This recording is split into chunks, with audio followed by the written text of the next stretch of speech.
जय श्रीराम मित्रांनो, मी सुनंदा गागरे पाटील. सुंदर माझं गाव श्री क्षेत्र तांबेरे येथून. मित्रांनो, सुंदर माझं गाव श्री क्षेत्र तांबेरे येथे सावित्रीबाई फुले पुणे विद्यापीठ पुणे व लोकनेते डॉक्टर बाळासाहेब विखे पाटील पद्मभूषण उपाधीने सन्मानित प्रवरा ग्रामीण शिक्षण संस्थेचे कला वाणिज्य व विज्ञान महाविद्यालय सातरळ तालुका रावरी जिल्हा अहिल्यानगर यांच्या संयुक्त विद्यमाने राष्ट्रीय सेवा योजनेतील विशेष श्रम संस्कार शिबिर दिनांक 2 जानेवारी 2026 ते 8 जानेवारी 2026 या पर्वकालात संपन्न होणार आहे. आज शिबिराचा पहिला दिवस. या शिबिराचे उद्घाटन प्रमुख पाहुणे राष्ट्रपती आदर्श शिक्षक पुरस्कार प्राप्त प्राध्यापक मते सर यांच्या शुभ हस्ते झाले. प्रथमतः पाहुण्यांचे आगमन प्रोग्राम चंद्रांच्या मंदिरात झाल्यानंतर ग्रामस्थांच्या वतीने त्यांचा सन्मान करण्यात आला. तदनंतर विद्यार्थी तसेच विद्यार्थिनींच्या मोटरसायकल रॅलीमध्ये प्रमुख पाहुण्यांचे आगमन कार्यक्रमाच्या ठिकाणी झाल्यानंतर विद्यार्थिनींच्या वतीने औक्षण करून स्वागत करण्यात आले.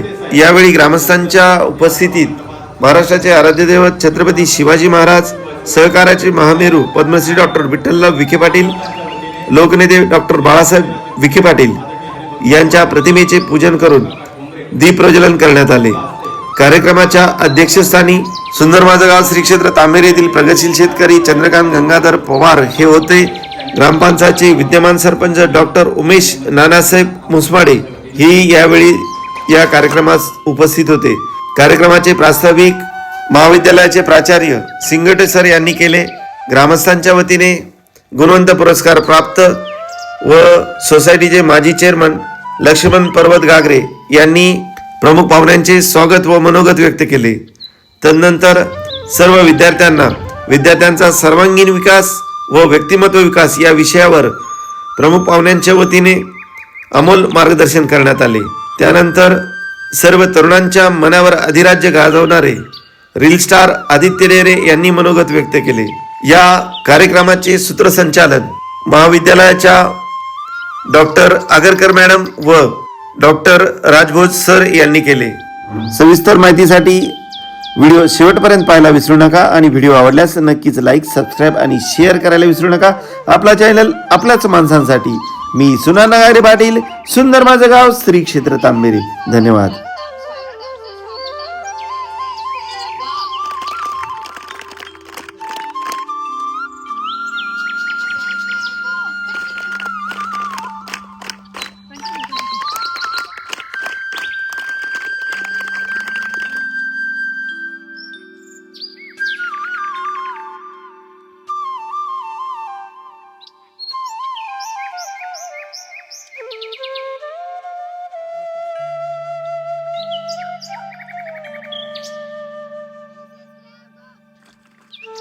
शिक्षणाने आपल्याला 3 प्रकारचं ज्ञान आपल्याला ग्रहण करावं अशी आपली अपेक्षा असते. त्यामध्ये काय आहे तर खऱ्या अर्थाने विकास व्हावा, ज्याला आपण बौद्धिक विकास म्हणतो, शारीरिक विकास म्हणतो आणि भावनिक विकास म्हणतो. ज्यावेळेला 3 प्रकारचा विकास विद्यार्थ्यांना दिसून येतो त्यावेळेला त्याने ज्ञान ग्रहण केलं असं म्हणतात. आता जर आपल्याला शैक्षणिक ज्याला बौद्धिक विकास व्हायचा मानायचा असेल तर आपल्याला डोक्याला खुराक मिळायला पाहिजे. तो खुराक कोण पुरवतोय? पुस्तकं, शिक्षक, समाज माध्यम, वेगवेगळे जे आहेत ते चॅनल्स असतील, वेगवेगळे माध्यम असतील, त्याचबरोबर असणाऱ्या बाहेरची जी दृकश्राव्य माध्यम असतील, म्हणजे टीव्ही असेल, तुमचा मोबाईल असेल, हे सगळं तुम्हाला भरभरून ज्ञान पुरवण्याचं काम करतो. आणि ते जर तुम्ही ग्रहण केलं की तुमच्यामध्ये ज्ञानाचा साठा आला असं आपण म्हणूया. त्याच्यानंतर दुसरा विकास आहे तो शारीरिक विकास आहे. आणि तो शारीरिक विकास साधायचा असेल तर त्यासाठी वेगवेगळ्या प्रकारचे खेळ, वेगवेगळ्या प्रकारचा व्यायाम, वेगवेगळ्या प्रकारचे उपक्रम. भावनिक विकास दुसरा काय असणार आहे की ज्याच्याप्रती कृतज्ञता व्यक्त करणं. जे मोठे आहेत त्यांच्यापैकी नत होणे. तुम्ही जर आता वर्तमानपत्र वाचलं, वेगवेगळ्या ठिकाणची टीव्हीवरच्या न्यूज ऐकल्या तर मोठी भयानक परिस्थिती आज आपल्याला पाहायला मिळते की आत्ताची जी शिकलेली मुलं आहेत, जी चांगल्या पगारावरची आहेत, जे परदेशामध्ये जाऊन गडगंज संपत्ती किंवा पगार कळवतात, ते मात्र घरी कळवतात आमच्या आई वडिलांचा अंत्यविधी करून टाका, काय असतील पैसे ते आम्ही पाठवून देऊ. जर तुम्ही भावनिक विकास जर या माध्यमातून तुम्ही साधणार असाल तर मला असं वाटतं की हा भावनिक विकास नव्हे, ते भावनिक अधःपतन आहे. आणि हे जर अधःपतन थांबवत असेल समाजामध्ये तर भावनिक विकासासाठी असे जे उपक्रम आहेत ते उपक्रम निश्चितपणे तुम्हाला दिशा देण्याचं काम करतील. जर तुम्ही सहजीवनाने, आता अलीकडं छोटं कुटुंब झाले, प्रत्येकाचा एक मुलगा एक मुलगी, आई वडील काय म्हणतात, व्यासपीठावरची बसलेली माणसं, त्यामध्ये आम्ही खूप हलका आणलाय, आम्ही शाळेत जाताना आमच्या सायकल नव्हती, आता यांचं नशिबानं चांगलं आलंय, दे त्यांना मोटरसायकल. आमच्याकडे मोबाईल नव्हता, दे त्यांना मोबाईल, ते कुठं जेवतायत पटकन येतात का नाही ते आपल्याकडे, दे त्यांना मोबाईल. तुम्हाला विशेष वाटेल की या पिढीनं मोठा त्याग केलेला आहे, जी व्यासपीठावर बसलेली पिढी आहे, कारण त्यांच्याकडे फक्त त्या साध्या गोनपटाच्या पिशव्या असायच्या आणि प्रत्येकाची पॅन्ट पाठीला उलटॅच केलेली असायची, जसं गाडीचं पंक्चर घडतात का नाही तशा प्रकारच्या सगळ्यांनी पॅन्ट वापरलेल्या आहे. आजची अवस्था काय, छिद्र पाडलेले कपडे सुद्धा तुम्ही घालत नाही. अरे फाटलं पप्पा मम्मी तुम्ही असं असतं ते तुमचं नका सांगू आम्हाला, ऐकून मला वाढदिवस पाहिजे, वाढदिवसाला पाहिजे, सणाला पाहिजे, याला पाहिजे. मग वडिलांच्या आई वडिलांची अपेक्षा असतील की नाही तुमच्याकडनं, काय अपेक्षा असतील की तुम्ही अभ्यास करावा, मोठं व्हावं, ज्या गोष्टी आम्ही तुम्हाला पुरवतोय त्याचा उपयोग तुम्ही तुमच्या जीवनासाठी करावा, आणि हे जर तुम्ही केलं तर निश्चितपणे यश मिळेल. हे यश मिळवण्यासाठी या सगळ्या ज्या गोष्टी आहेत या सगळ्या गोष्टी आपल्याला कराव्या लागणार आहेत. आणि ह्या ज्यावेळेला असं होईल त्यावेळेला तुमचा भावनिक विकास होईल. तुम्ही श्रमदानाने काही काम केलं तर त्याचा उपयोग शारीरिक विकासासाठी होईल. तुम्ही खेळले तर शारीरिक विकास होईल. बऱ्याच वेळेला आपण मैदानावर जात नाही, मैदानावर जातो पण चालत जातो आणि परत चालत येतो. त्या मैदानाचा आता आपल्यासाठी काहीच उपयोग राहिलेला नाही. आपलं मैदान म्हणजे फक्त मोबाईल आहे. आणि मला असं वाटतं की यामुळे शारीरिक विकास होत नाही. लहानपणी प्रत्येकाचं वेट वाढलेलं, वजन वाढलेलं पाहायला मिळतं. वजन वाढलं की त्याच्यामध्ये बऱ्याच गोष्टी येतात, कारण आजाराचं माहेरघर म्हणलं तर जास्त राहिले, वजनापेक्षा जास्त वजन, जी उंचीपेक्षा जास्त वजन वाढलं की ते जास्त आजारांना आवडतं. सगळे रोग तिथे येऊन मुक्कामाला थांबतात. म्हणजे विशिष्ट वजन, विशिष्ट वय, विशिष्ट आहार, या सगळ्या गोष्टी आपल्यामध्ये असल्या पाहिजेत. आणि या जर आपल्यामध्ये असतील तर निश्चितपणे आपली प्रगती झालेली आपल्याला पाहायला मिळेल. आणि त्यामुळे या शिक्षणातून हे आपल्याला साध्य करायचं आहे की ज्याच्या ज्ञान तुम्हाला मिळाले त्यावेळेला तो बुद्धीचा विकास तुम्ही साधू शकणार आहे, भावनिक विकास सुद्धा साधू शकणार आहे आणि शारीरिक विकास साधू शकणार आहे. ज्यावेळेला असे तिन्ही विकासाचे पैलू तुमच्या शरीरामध्ये येतील, तुमच्यामध्ये येतील, त्या अर्थाने तुम्ही खरं शिक्षण घेतलं. स्वामी विवेकानंद असं म्हणतात की शिक्षण म्हणजे बाहेरून काहीच येणं नाही, त्याच्या आतमध्ये जे दडलेलं आहे ते बाहेर काढणं म्हणजे शिक्षण. साधं सोपं वाक्य आहे की तुम्ही तुमच्यामध्ये जे दडलेले प्राप्त गुण आहेत, तुमच्यामध्ये ज्या सुप्त शक्ती आहेत, त्या सुप्त शक्तींना वाव देणं, ती बाहेर काढणं म्हणजेच शिक्षण आहे. आणि मला असं वाटतं की या सुप्त शक्ती तुमच्या ज्या दडलेल्या आहेत त्यातून बाहेर काढण्याचं काम. आता काहींकडे नेतृत्व गुण असेल, काहींकडे दिशादर्शक काम असेल, काहींकडे श्रमदानाचं, कदाचित त्याला मार्क कमी पडत असतील पण त्याला श्रमदानाची आवड असेल. काहींकडे आपण पाहतो की काही विद्यार्थी ITI करतात आणि मोठे अधिकारी वगैरे पाहायला मिळतात. कधी कधी ITI हुशार विद्यार्थी आपण म्हणतो तो वाया गेला. हा म्हणजे काय झालं, तो एखाद्या चाकोरीतून बाहेर पडला की कदाचित त्याला त्याच्याकडे ज्ञान आहे याचा त्याला भाव झाला आणि त्यामुळे तो बाजूला गेलेला आपल्याला पाहायला मिळतो. हे जे सगळं आहे की नाही, हे सगळं आपल्याला आपल्या ज्ञानाच्या माध्यमातून मिळालेलं आपल्याला पाहायला मिळतं. आणि ज्या वेळेला याचा उपयोग तुम्ही समाजासाठी करता, आपल्या कुटुंबासाठी करता, त्यावेळेला देशासाठी करता, त्यावेळेला खऱ्या अर्थाने त्या ज्ञानाचं चीज झालं असं आपल्याला म्हणता येईल. कारण अंतिम जे सत्य आहे ते सगळं आहे. तुम्ही आता शिकताय म्हणजे तुम्हाला असं वाटणार आहे की आम्ही ग्रॅज्युएट व्हावं, पोस्ट ग्रॅज्युएट व्हावं. आणि माझं म्हणणं असं आहे की तुम्ही सतत शिकत राहा. शिकल्याने ज्ञानाची कक्षा वाढते, कक्षा रुंदावते. आता जर तुम्ही वर्तमानपत्र आणि टीव्हीवर ऐकत असाल किंवा IT क्षेत्रातली मुलं काम करत असतील तर त्यांना तुम्ही विचारून पहा. आता AI येत आहे, ऐकून आर्टिफिशियल इंटेलिजन्स. तर सायन्सचे विद्यार्थी असतील त्यांना जास्त केलं कळेल. काय आर्टिफिशियल इंटेलिजन्स मध्ये आता बुद्धिमत्ता विषय कळाल तुम्हाला. मी म्हणणार आहे की असा कार्यक्रम आहे तांबेरे इथं, मला भाषण करायचं आहे, 10 मिनिटात तुम्हाला भाषण तयार होऊन मिळेल. तुम्ही फक्त वाचून दाखवायचे. म्हणजे तुमच्या मेंदूचं काम कमी झालं, तुमचा मेंदू वापरणार आहे त्याच्यासाठी माणसाची गरज आहे. आणि मला असं वाटतं की जे आर्टिफिशियल इंटेलिजन्स येत आहे त्यामुळे आता बऱ्याच जणांच्या नोकऱ्या सुद्धा जातील. पण घाबरून जाण्याचं कारण नाही. त्या इंटेलिजन्स मुळे सुद्धा तुम्हाला आणखी जास्त पिढी मिळणार आहे, ज्याच्याकडे निर्णय क्षमता आहे, जो चांगल्या प्रकारे बोलू शकतो, चांगल्या प्रकारे संपर्क साधू शकतो, जो चांगल्या प्रकारे लोकांना कम्युनिकेट करू शकतो आणि पाहिजे ती माहिती तत्परतेला देऊ शकतो, त्याच्यासाठी ते जास्त उपयुक्त आहे.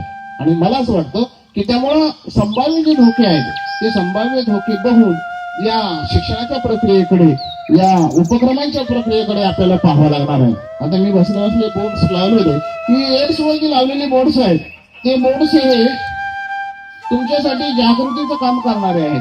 ही जी जागृती आहे ती जागृती तुमच्या दृष्टीने महत्वाची आहे. कारण कुठल्याही प्रकारचा जो आजार आहे तो आजार आणि विकारात फरक आहे. म्हणजे विकार हा तो व्यक्तीपुरता मर्यादित असतो. आजार जर झाला तर कदाचित तो व्हायरल असला तर तो हायवे मार्ग एका ठिकाणी दुसऱ्या ठिकाणी पसरतो. आणि मग त्यामुळे असा जो विकार आहे तर हा विकार आहे आणि हा जो विकार आहे ते त्या व्यक्तीपुरता मर्यादित झाला. तो कशामुळे होतो काय होतो इतक्या खोलात आपल्याला जाण्याची गरज नाही.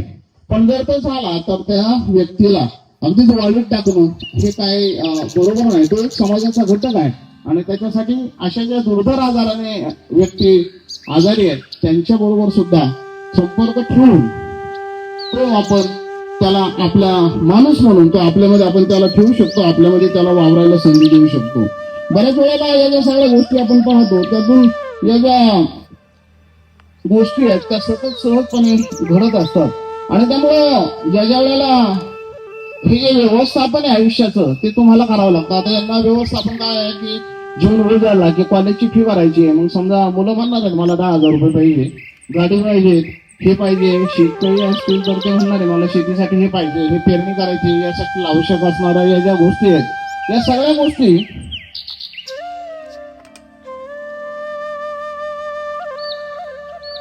योग्य वेळेला उपलब्ध झाल्या तर त्याला आपण व्यवस्थापन असं म्हणतो. म्हणजे ते व्यवस्थापनाची गरज काय आहे? हे व्यवस्थापन काय करतंय? तर मला असं म्हणायचं आहे की त्रास असतानाही प्रामाणिक राहणं. बघा आपल्याला कुठल्याही गोष्टीचा त्रास असला तरी सुद्धा आपण आपल्या नीतिमत्ता सोडायची नाही. त्यासाठी ते प्रामाणिक राहणं, संपत्ती असूनही साधं राहणं. खूप संपत्ती आली की आपण म्हणतो त्याला काय उत्पाद सुचलाय किंवा त्याला एक वेगळ्या प्रकारचा मराठीत शब्द आहे तो जर वापरणार नाही मी या व्यासपीठावरनं. पण मग संपत्ती आली तर त्याची एक हाऊस मौज करण्याची संधी वाढते किंवा दुसऱ्यांना त्रास देण्याची संधी वाढते. पण असं न करता संपत्ती असूनही साधं राहणं. एखाद्याकडे अधिकार आहे, अधिकार असूनही नम्र राहणं. तुमच्याकडे अधिकार आहेत पण त्या अधिकाराचा जर तुम्ही वापर दुसऱ्याला त्रास देण्यासाठी करणार असाल तर ते असता कामा नये. अधिकार असूनही नम्र राहणं आणि राग असूनही शांत राहणं. बऱ्याच वेळेला व्यक्तीला राग येतो. आई वडील साधं म्हटले की नाही विद्यार्थ्याला की मुलाला अरे बाबा अभ्यास कर तरी सुद्धा राग येतो. हातातून रागाने त्यांनी समजा मोबाईल तुमचा काढून घेतला तर तो तुमचा फायदाच आहे.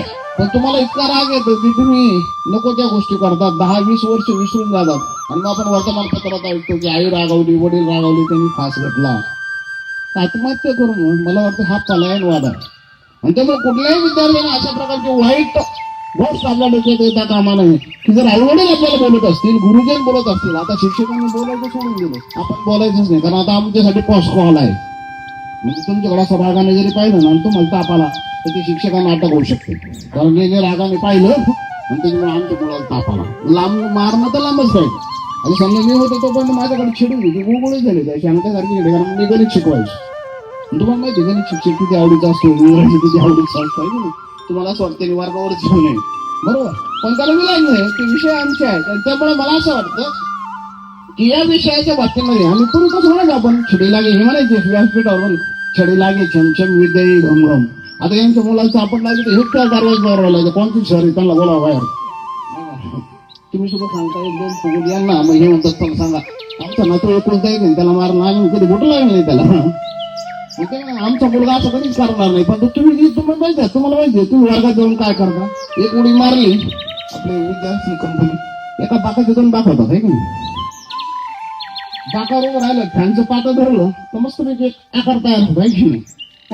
काम आपण करतो पण हे म्हणतात नाही आमचा नातू असं नाही, आमचा पोरगा असं नाही. त्याच्यामध्येच करू शकणार नाही. 4-5 जण एकत्र येणार त्याच्या पाठी म्हणतो काय आणणार आहे की नाही.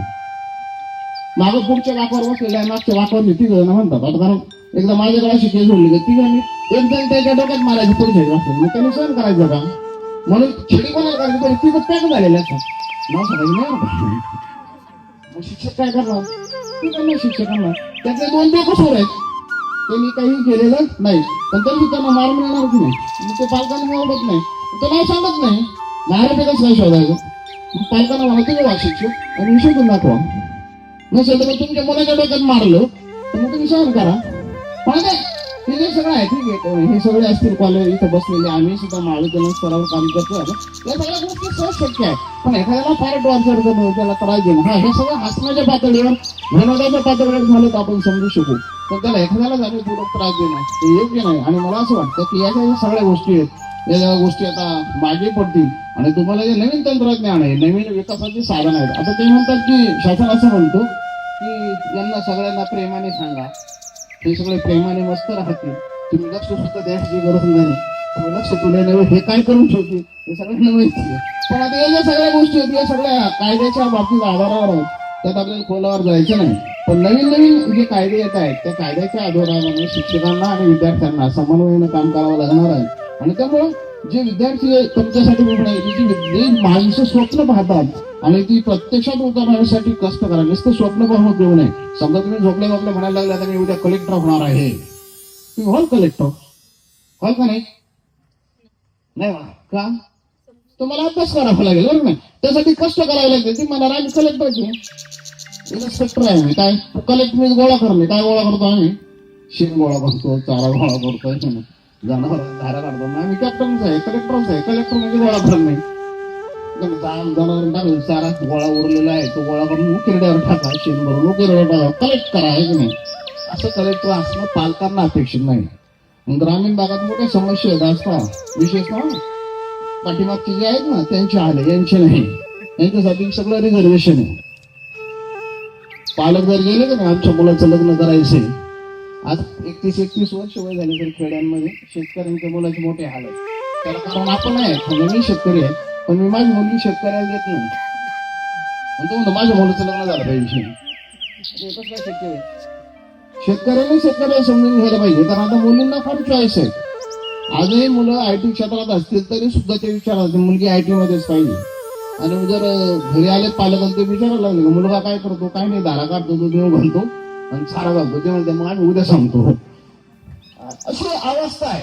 आणि जर अशी अवस्था असेल तर ही जबाबदारी मोठी तुमच्यावर आहे, मुलांवर. आणि त्यांनी जास्तीत जास्त शिकलं पाहिजे आणि नैराश्य ठेवायचं नाही. बाबा अतिशय चांगला का आहे, सगळं होमेल आहे, पण यासाठी आवश्यक आहे ते म्हणजे तुमचं व्यवस्थापन.